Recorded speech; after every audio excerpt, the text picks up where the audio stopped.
पर एक खबर आपको दें कि खबर अहम है। गवादर में 3 धमाकों की आवाज, क्योंकि इंडिया के अंदर से भी वहां से बलोच रेडियो स्टेशन चल रहे हैं। इतना ये फिर भी लड़ रहे हैं बलोच, और हमें सलूट करना पड़ेगा उनकी। लोगों ने कहा कि हमें वैसे भी मरना है, ऐसे भी मरना है, तो ऐसे कुछ करके ही मर जाओ। जब आप रात के अंधेरे में अपने बच्चों की लाशें उठा के कंधों पे भागें, तो फिर आपसे डरता कोई नहीं। जय हिंद दोस्तों, मेरे चैनल मोदी देश में आपका स्वागत है। दोस्तों, इस वीडियो को लाइक शेयर और मेरे चैनल को सब्सक्राइब करना मत भूलिएगा। दोस्तों, आज पाक मीडिया बात करे कैसे बीएलए ने ग्वादर में हमला किया है। ग्वादर सीपैक का एक मेन हिस्सा है। CPEC China Pakistan economic corridor है, जिसे पाकिस्तान गेम चेंजर कहता था, पर वो नाकाम रहा और अभी सीपैक बंद है। पर बंद रहते भी वहाँ पे सिक्योरिटी बहुत ही हाई थी, तो उस सिक्योरिटी के बावजूद बीएलए के माजिद ब्रिगेड ने वहाँ पे हमला किया और पाकिस्तानी आर्मी के कुछ बंदों को मार गिराया। पाकिस्तानी आर्मी कह रही है कि उन्होंने इस हमले को नाकाम कर दिया, पर आपको पता है कि पाकिस्तानी आर्मी कैसे इस पे प्रोपेगेंडा करती है। तो ये पाकिस्तान के लिए एक बहुत ही बड़ा हमला था। तो पाक मीडिया आज इसके बारे में बातचीत कर रहा है। दोस्तों, ये वीडियो बहुत ही मजेदार है, तो इसे आप पूरा जरूर देखिएगा। तो चलिए और इंतजार न करके वीडियो देखते हैं। और यहाँ पर एक खबर आपको दें कि खबर अहम है। गवादर में 3 धमाकों की आवाजें सुनी गई हैं पुलिस के मुताबिक, और ये इस इलाके को जो है वो गवादर पुलिस की तरफ से एक अहम इलाका भी करार दिया गया है। खबर आपको दे रहे हैं, गवादर पोर्ट अथॉरिटी में नामालूम अफराद की फायरिंग जारी है। जीपीए कॉम्प्लेक्स पर फायरिंग के जवाब में फोर्सेस की फायरिंग मजीद नफरी तलब कर ली गई है। आज़ादी और सरजमीन के नाम पर लोगों को उकसाया जा रहा है। सिंगापुर से बैठ के वहां से जहन साजी की जा रही है, सोशल मीडिया का इस्तेमाल किया जा रहा है। लेकिन एक इम्पोर्टेंट चीज है, इसमें इंडिया का बड़ा रोल है, क्योंकि इंडिया के अंदर से भी वहां से बलोच रेडियो स्टेशन चल रहे हैं, इंटरनेट रेडियो से पॉडकास्ट सिस्टम चल रही है, और वहां से देखे फंडिंग तो असल में इंडिया से आ रही है। नहीं, तहरीक खत्म कभी नहीं होगी इनकी। तहरीक तो इनकी चलती रहेगी जब तक इनको आजादी ना मिले। एक्चुअली बलोच जो हैं वो बलोचिस्तान के अंदर माइनॉरिटी हैं, कि इतना ये फिर भी लड़ रहे हैं बलोच, और हमें सलूट करना पड़ेगा उनकी बहादुरी के ऊपर। ये कौम बहादुर तो है, इसमें कोई डाउट नहीं है। बलोच कौम बहादुर तो है, ये मानना पड़ेगा। ये फिर भी लड़ रहे हैं, फिर भी। तो मुझे नहीं लगता कि इनको दबा पाएगी पाकिस्तानी जो पंजाबी आर्मी है, पाकिस्तानी पंजाबी आर्मी इनको दबा नहीं पाएगी। लेकिन कभी ना कभी दुनिया को, the world has to take notice, और मुझे ऐसा लगता है कि भारत को इसमें लीड लेनी चाहिए। भारत को लीड लेनी चाहिए कि बलूचिस्तान में क्या हो रहा है, और कम से कम हम लोग दुनिया के सामने ये सब लाएं और अपना मीडिया इस्तेमाल करें, अपना जो सोशल मीडिया प्रेजेंस है वो इस्तेमाल करें। सत्य से मुंह आप चुरा सकती हैं, मगर सत्य आपसे मुंह नहीं चुराएगा। जो आपने किया है, आर्टिफिशियल थ्योरीज को बना बना के लोगों को डरा करके आप तलवार की साए में उनको कब तक जिंदा रखोगे? कब तक? जो आप देख रही हैं बलूचिस्तान में, वो वही हो रहा है। लोगों ने कहा कि हमें वैसे भी मरना है, ऐसे भी मरना है, तो ऐसे कुछ करके ही मर जाओ।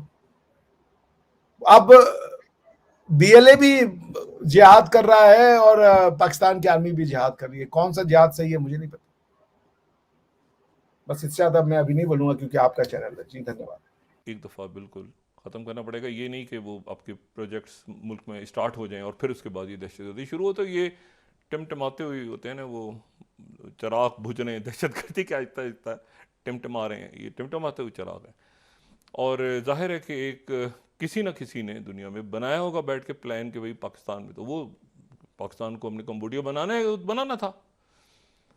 पाकिस्तान के न्यूक्लियर ये हैं फलाना। मैं तो कब से, ये तो पिछले 20-22 साल से सुन रहे हैं, न्यूक्लियर हथियार दहशतगर्दों के हत्या लग जाएंगे, ये हो जाएगा, वो हो जाएगा, वो तबाही हो। वैसे तो गवादर सारे की बहुत ज़्यादा इम्पोर्टेंस है, लेकिन ये वाला एरिया ज़्यादा अहम है।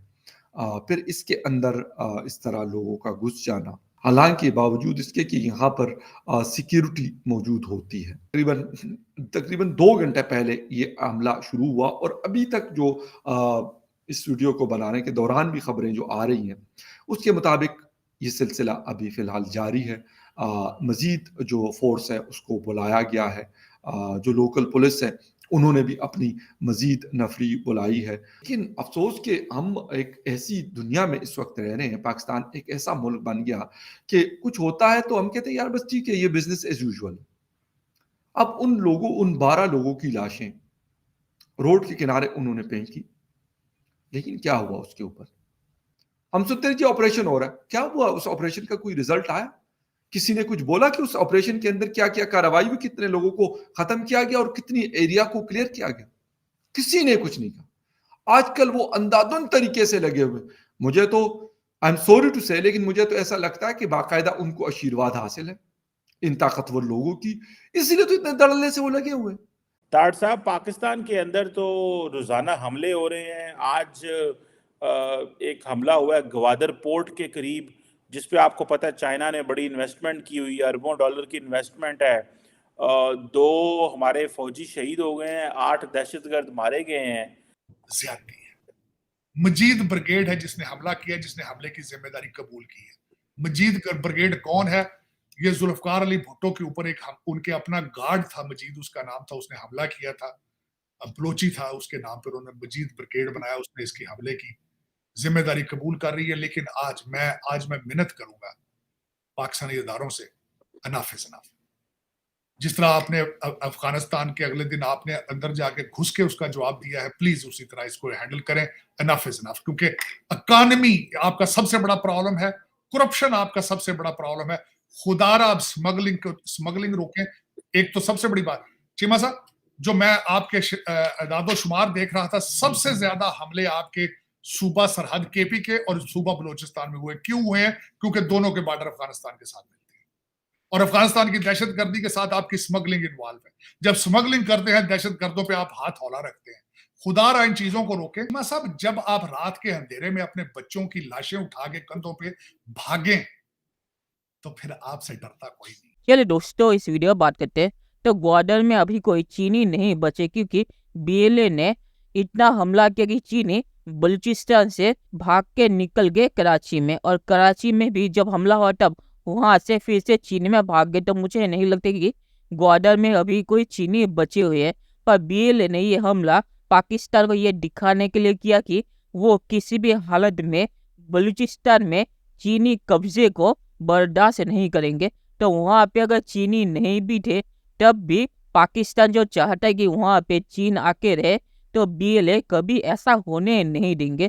तो ये जो हमला था वो पाकिस्तान के लिए मैसेज था कि वहाँ पे अगर कोई चीनी अभी नहीं भी है तब भी बीएलए बलूचिस्तान में किसी और देश का इंटरफियरेंस बर्दाश्त नहीं करेंगे। तो ये हमला इसीलिए था, और पाकिस्तानी आर्मी ऐसे हमलों को रोक नहीं सकती। कराची में वो चीनियों को बचा नहीं पाई तो बलूचिस्तान में कैसे बचाएगी, अगर चीनी फिर से अगर वहाँ पे आके कोई प्रोजेक्ट करने की उन्होंने कोशिश की। और आखिर में मैं ये कहूँगा कि मेजर गौरव आर्या से ही कहा कि बलूचिस्तान में माइनॉरिटी बन गए हैं, पर फिर भी वो पाकिस्तानी आर्मी को टक्कर दे रहे हैं और पाकिस्तानी आर्मी उनका सामना नहीं कर पा रही। तो चलिए देखते हैं कि फ्यूचर में क्या होता है। दोस्तों, ये वीडियो देखने के लिए बहुत बहुत शुक्रिया और हमारे चैनल सब्सक्राइब करना मत भूलिएगा। Thank you very much.